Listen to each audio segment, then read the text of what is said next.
Hello class, and welcome to today's algebra lesson, which is about factoring special cases. By the end of today's lesson, you will be able to use special case factoring for the difference of squares or perfect square trinomials. So we're going to start with a reminder of what a difference of squares is. This is when two perfect squares are separated by a subtraction sign. So in our first half of this chapter, we started with a minus b times a plus b, and we got to this result of a squared minus b squared. So now we're going to start with this result and go back to our factored form. When you are doing this, there are three things to check. First, is it a binomial with subtraction? If it is a binomial with addition, then you are done. This does not work if the two factors are being added. Then we check to see if the first number is a perfect square. Then we check to see if the second number is a perfect square. So, for example, I have 49x squared minus 25y squared. So, first I check, is it subtracting? So in the middle of my binomial, there's a subtraction sign. So the first step is good. Then I come to the front factor and I say, can I square root 49x squared? The answer is yes. It goes to 7x. Square root of 49 is 7. Square root of x squared is just x. Then I jump to the back. Can I square root that? The square root of 25 is 5. The square root of y squared is y. So because it was subtracting and I can square root both of my pieces, my answer then becomes 7x minus 5y times 7x plus 5y. You could put plus first and minus second, but the key thing is that one of them is positive and one of them is negative. Go ahead and try this one on your own. Once again, binomial, so two pieces separated by subtraction. We can square root the first and square root the second, so we end up with 11 minus 2b times 11 plus 2b. Then we're going to move on to our perfect square trinomial. So this is where the trinomial is the square of the binomial. So we have the piece, again from the first part of the chapter, a plus b to the second power, or a plus b times a plus b, the same factor being multiplied twice. It could also be the same factor being multiplied twice with subtraction. So in the start of the chapter, we had the factors and went to the answer. Now it's going to give us the answer and we have to work backwards. We again have three checks here. First, we see if that first term, so the first of our three terms, is a perfect square. Can we take the square root?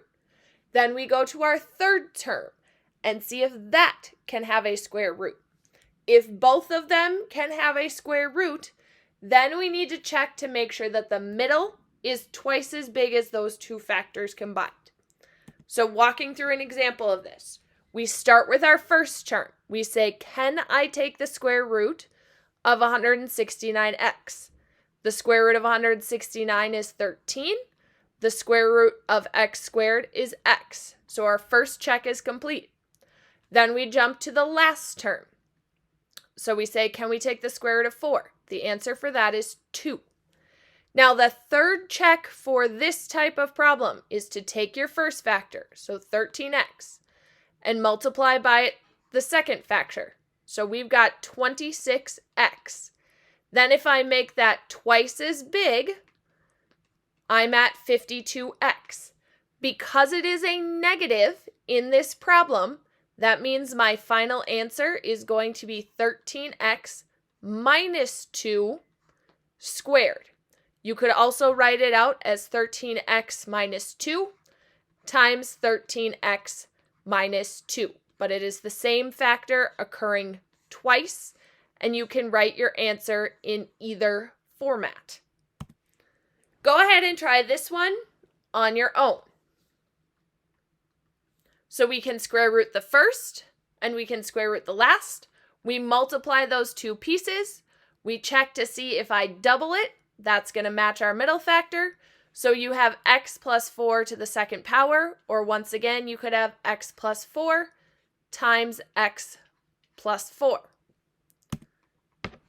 Sometimes we're going to have when we've got two different variables. The same thing, because we're in a trinomial, is going to occur. We check our front term. Can I square root 64x squared? Square root of 64 is 8. Square root of x squared is x. So now I jump to the back term. Square root of 81 is 9. Square root of y squared is y. We complete our third check then by saying 8x times 9y, which is going to give me 72xy. If I make that twice as big, I have 144xy, meaning that my final factor here is 8x, and then because we've got the plus, it's going to be plus 9y squared, or you can write it in the double answer format of going 8x plus 9y times 8x plus 9y.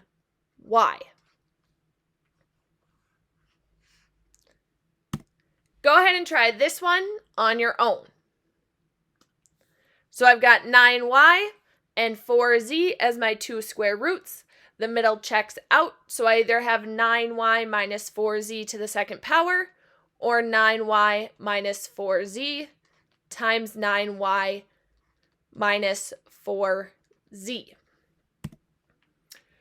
Sometimes if we look at our factors, so I'm going to go ahead and follow my checks again. 9 square rooted is 3, x squared square rooted is x, 25 square rooted is 5. When I go to complete my middle check now, I've got 3 times 5, giving me 15x, and when I double that, I'm at 30x. That does not match our middle term. So this is an example of a prime perfect square trinomial. We can factor, we can square root the front and the last term, but we cannot match that middle term. So this is an example of a prime perfect square trinomial. When we do these checks, we also want to make sure, similar to our last lesson, that we can see if we factor out anything at the beginning. So as I look at each of these, I can divide each term by 5n. So if I divide by 5n, divide by 5n, and divide by 5n, I'm going to end up with the trinomial of x squared minus 6x plus 9. Then I'm going to take my perfect square rules, and I'm going to take the square root, which is x, and the square root, which is 3. X times 3 gives me 3x. Doubling that gives me 6x, which checks out. So my answer then, I take my first factor of 5n, and then I've got x minus, because of that negative in the middle, 3 squared. Or you can write it out in the long format of x minus 3 and x minus 3. So again, sometimes we need to check to see if there is division that needs to occur or reducing that needs to occur before we do our perfect square trinomial. Go ahead and try this one on your own. In this case, we divide all of them by y to start because there's an extra factor of y in each of these terms. So we have our extra factor of y in each term. Then I can take my square roots.